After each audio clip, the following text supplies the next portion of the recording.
Houve uma fase no cinema que era considerada como a fase dos filmes de catástrofe. Anos 70 a gente teve aí Terremoto, tivemos também Aeroporto, né? Que mais? A gente teve Tubarão, quer queira ou não, Tubarão também, um filme que tem catástrofe, pessoas sendo assassinadas, mas era uma fase bem interessante, principalmente nesses anos que eu citei, pela própria falta de estrutura de uma montagem técnica maior e melhor como nós temos hoje. Mas isso naquela época não fazia feio de maneira nenhuma.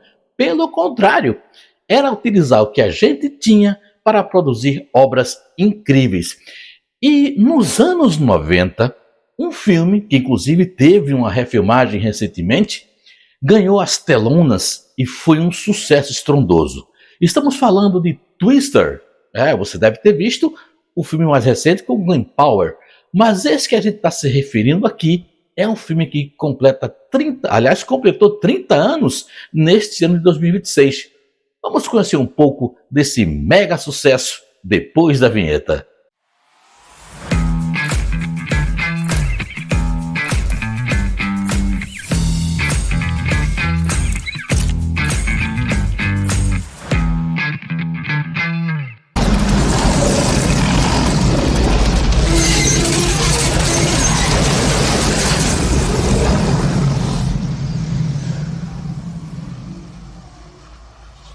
Olá, amantes da sétima arte de cinéfilos de plantão, tudo bem por aí? Por aqui tá tudo muito certo. Edson Santos, de volta novamente, outra vez, de novo com mais um vídeo aqui no nosso canal e desta feita na nossa homenagem a Twister, 30 anos de adrenalina. Eu tava até com medo de não pronunciar essa palavra corretamente. Como nós falamos na abertura do nosso vídeo, anos 70, anos 80, a gente teve uma enxurrada de filmes de catástrofe que foram um grande sucesso.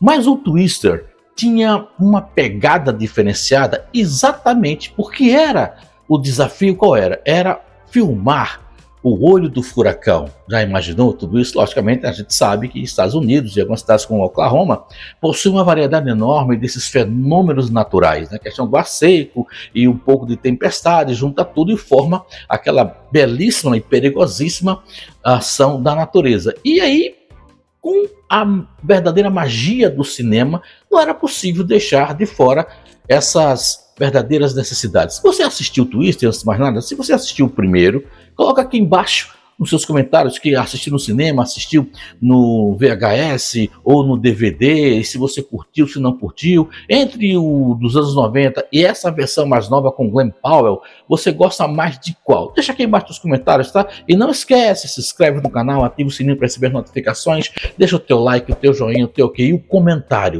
O comentário é primordial porque faz com que esse bendito algoritmo do YouTube reconheça a relevância deste vídeo e possa indicar para outras pessoas que, como você, também gosta de filmes de catástrofe, mas que terminem tudo bem. Bom, dividimos o nosso bate-papo em 5 tópicos, começando com esse primeiro tópico: o nascimento de um monstro da natureza. Prepare-se para segurar firme aí na sua poltrona, na sua cadeira, porque hoje o Clube do Filme vai entrar direto no olho do furacão. Em 1996, o cinema mundial foi varrido por uma força da natureza que redefiniu o conceito de filme catástrofe ou filme desastre. Estamos falando de Twister, que celebra 3 décadas de pura adrenalina. A produção foi um verdadeiro choque de titãs nos bastidores. O roteiro foi escrito por ninguém menos que Michael Crichton, o mesmo gênio por trás de Jurassic Park, e a produção executiva ficou nas mãos de quem? Do Midas do cinema da época, Steven Spielberg. Para comandar essa máquina, Spielberg escalou o diretor holandês Jan de Bont, que vinha do estrondoso sucesso de Velocidade Máxima, aquele filme estrelado pelo Keanu Reeves e quem mais? Aquela belíssima atriz que agora não vou lembrar o nome, Sandra Bullock e Edson. A Amblin Entertainment e a Warner se uniram com um objetivo claro: criar o filme mais realista e imersivo sobre caçadores de tornados já feito na história. A produção foi bastante caótica, com locações reais em Oklahoma sendo castigadas pelo clima, mas o resultado mudou Hollywood para sempre. O que realmente diferenciou Twister? justamente o fator de você poder utilizar uma tecnologia que estava sendo iniciada naquela época. Os outros filmes, né, os seus antecessores, se forem comparados com os filmes da atualidade, até com o próprio Twist dos anos 90, vão ficar com os seus efeitos bem defasados. A gente pode se expressar dessa forma. Mas Twist veio com a necessidade, com a fome de destruição, literalmente, e para o espanto de quem teve a oportunidade de assistir no cinema, aquela ventania toda parecia que soprava no nosso rosto. Olha, eu tive essa experiência, vi no cinema e fiquei encantado com o que eu vi. Bora pro segundo tópico? Vamos lá! Química reforçada no olho da tormenta. Um grande filme de efeitos especiais não se sustenta sem corações humanos batendo na tela, e o elenco de Twister é um espetáculo à parte. A química eletrizante entre Alan Hurt, interpretando a obstinada Jo Harding, e o saudoso Bill Paxton, como o carismático Bill the Ram Smith, é o verdadeiro motor da história. Eles vivem um casal de cientistas à beira do divórcio, mas que são unidos pela paixão obsessiva de perseguir tempestades. Mas o charme do filme também está no time de apoio. Philip Seymour Hoffman, também nosso falecido e saudoso Philip, em um dos seus papéis mais divertidos e energéticos como o excêntrico Dustin, além de Alan Ruck e Cary Elwes como rival corporativo e arrogante. Cada ator ali parecia realmente exausto, sujo de lama e vidrado na adrenalina da perseguição. O elenco passou por situações físicas extremas durante as gravações, incluindo queimaduras nos olhos por causa das lâmpadas de iluminação e hematomas reais causados pelas máquinas de vento e granizo artificial. Claro que para você fazer um filme de catástrofe, de desastre, você precisa contar com um elenco de peso. O que mais me chama a atenção, e como a gente falou, né, a química entre o Bill Paxton e a Ellen Hurt era fantástica. Aliás, todo o time de atores, que sejam coadjuvantes, sejam secundários, como queiram interpretar, estavam afiadíssimos. Logicamente, se expuseram também, como eu falei. Naquela época, a gente não tinha os efeitos visuais especiais que a gente tem hoje, até por conta do CGI. Então você tinha que, de certo modo, enfrentar alguns ventos produzidos artificialmente e muitas das vezes essa lufada de vento prejudicava a própria produção. Quando não a própria atmosfera do ambiente, que foi filmado em Oklahoma, lá as tempestades também são muito fortes, existem muitos twisters, muitos furacões, praticamente atrapalhava muitas cenas que eram realizadas, principalmente cenas a céu aberto. Tá? Mas o filme tinha esse potencial justamente por conta do peso desses grandes atores que faziam essas suas interpretações. E era engraçado porque vamos dizer assim, a Ellen Hurt, né, na verdade, ela estava pesquisando sobre Twisters, né, a sua personagem, a Jo, e aí chega o personagem do Bill Paxton para que ela venha assinar o divórcio. E ele vem acompanhado com a sua nova namorada ou noiva. Aí causa aquele clima meio estranho, a Ellen Hunt fica, ela é sua namorada e tal. E toda vez que ela vai assinar, acontece alguma coisa, ela tem que sair, correr, olha, vai acontecer. E aí a namorada do Bill Paxton, e aí ela assinou? Ela, não assinou, mas ela vai assinar. Ficou esse pega bem gostoso. E o filme tem toda essa narrativa bem legal, com uma certa dose de humor, dá para dar aquela quebrada diante da catástrofe que estava acontecendo. E isso nos leva ao terceiro tópico. Os efeitos especiais, a revolução digital da ILM. Senhoras e senhores, falar de Twister é falar de uma das maiores revoluções da história dos efeitos visuais. Em 1996, a computação gráfica ainda dava seus passos mais ousados, e a lendária Industrial Light and Magic, a ILM de George Lucas, foi convocada para o impossível, criar tornados digitais que parecessem 100% reais. Até então, tornados no cinema eram feitos com fumaça, meias calças, girando e miniaturas. Twister mudou o jogo. Cada F5 que rasga a tela foi renderizado pixel por pixel, combinando texturas de poeira, detritos e iluminação dinâmica. Mas a magia não foi só digital. O diretor Jean Debon exigia o máximo de efeitos práticos no set. Eles usavam motores de aviões Boeing 707 para criar ventos de mais de 150 milhas por hora, jogando carros reais, tratores e até uma casa inteira na frente das câmeras.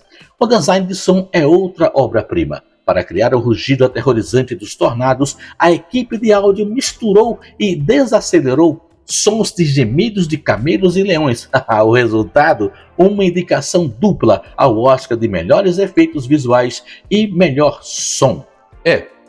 A gente percebe todo o cuidado que a produção teve, né, em reproduzir 100% do que seria, na verdade, um furacão. Evidentemente, né, a IML, Industrial Light and Magic, empresa do George Lucas, estava dando uma revolução no que se refere a produções desse porte. Com a tecnologia já caminhando para um avanço que hoje nós temos, foi através justamente de vários experimentos que eles conseguiram trazer à tona a veracidade daqueles tufões, furacões, aqueles twists que a gente vê no filme.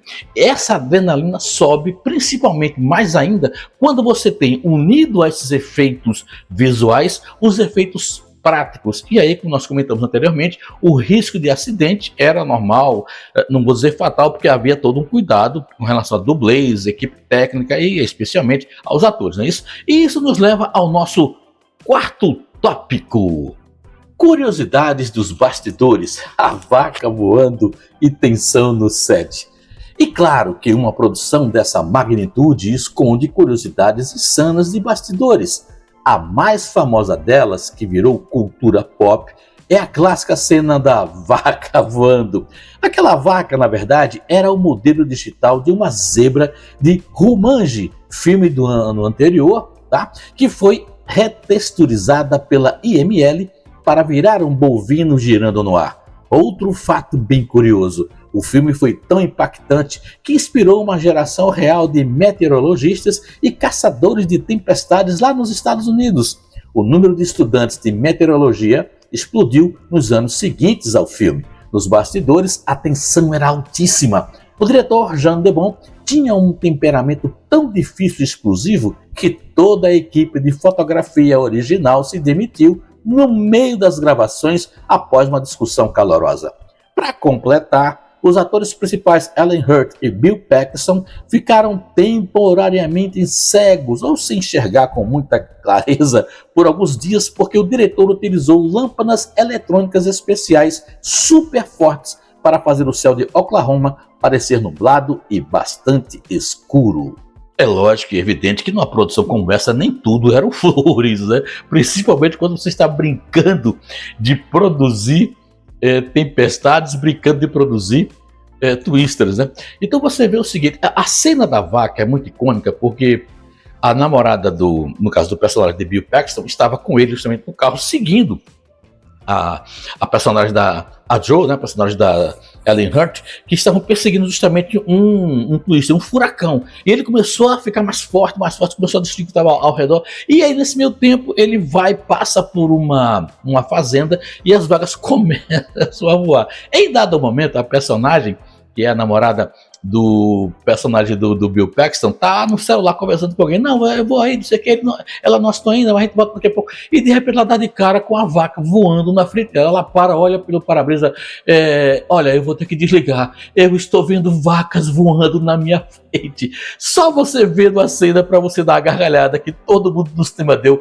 quando essa cena foi por ar. E vale a pena ver, então, porque é muito divertida. E a naturalidade, como a própria atriz, né, interpretou esse momento icônico, divertido, hilário e perigoso, com certeza. E isso nos leva ao nosso quinto e último bloco. O sucesso e o legado, uma bilheteria avassaladora. O risco foi monumental, mas o sucesso foi avassalador. Twister estreou quebrando recordes e arrecadou impressionantes 494 milhões de dólares mundialmente, tornando-se a segunda maior bilheteria do ano daquela época, de 96, ficando atrás apenas de Independence Day. O longa provou que o cinema de entretenimento puro, quando feito com paixão, respeito técnico e uma boa história, é atemporal. Ele ditou as regras de como Hollywood faria filmes de desastre nas décadas seguintes. 30 anos depois, as cenas da destruição do cinema drive-in, a caçada final pelo tornado categoria F5 e o projeto Dorothy continuam colando o espectador na tela com a mesma força de 3 décadas atrás. Um clássico definitivo da nossa infância e adolescência que nunca perde o fôlego. O que dizer, né, de um filme como esse, revolucionário, e eu repito, ele não ele envelheceu bem, eu não considero ele um filme velho. Por quê? Exatamente pela tecnologia que estava se iniciando, pela qualidade que essa tecnologia nos trouxe. E logicamente aqui eu vou ter que fazer essa comparação para a gente fechar o bate-papo, tá? Se você pegar o filme Twister de hoje, né, mais recente, e faz uma comparação com o Twister de 96, sem sombra de dúvida, este filme de 96 continua muito acima, muito à frente do seu tempo. Não tendo os méritos dessa refilmagem, mas é um remake. E esse remake aqui sempre vai ser comparado com esse daqui. Não tem como, né? Você vai fazer uma história, copiar a mesma coisa, a mesma história, desse novo filme. O elenco também está muito bem afiado e tal, mas você percebe muito claramente as cenas de CGI, as cenas que são feitas de computação gráfica são muito mais visíveis. É o meu ponto de vista. Por isso que eu sou apaixonado pelo Twister original de 96. Mas e você? Gostou dos dois Twister? Qual deles você acha melhor? Prefere o personagem a dupla vivida pela Ellen Hurt e o nosso querido Bill Paxton, ou prefere a do nosso querido Glenn Powell, que agora não lembro o nome da outra atriz que faz o papel com ele? Enfim, qual dos dois você acha mais interessante e mais te impactou, se é que você assistiu os dois, né? Talvez tenha até assistido mais recentemente. Deixa aqui embaixo nos comentários. Olha, e não se esquece, tá? Por favor, não vai esquecer de se inscrever no canal, ativar o sininho para receber notificações, deixar o like, o ok, o joinha. Isso ajuda muito o nosso trabalho. Dá uma força aí pra nós. Combinado então? Tô saltando fora, mas com toda certeza nos encontramos no próximo vídeo. Para todo mundo, um forte abraço, bye bye, sou Nogueal, Wiedersehen pra você. Obrigado, gente.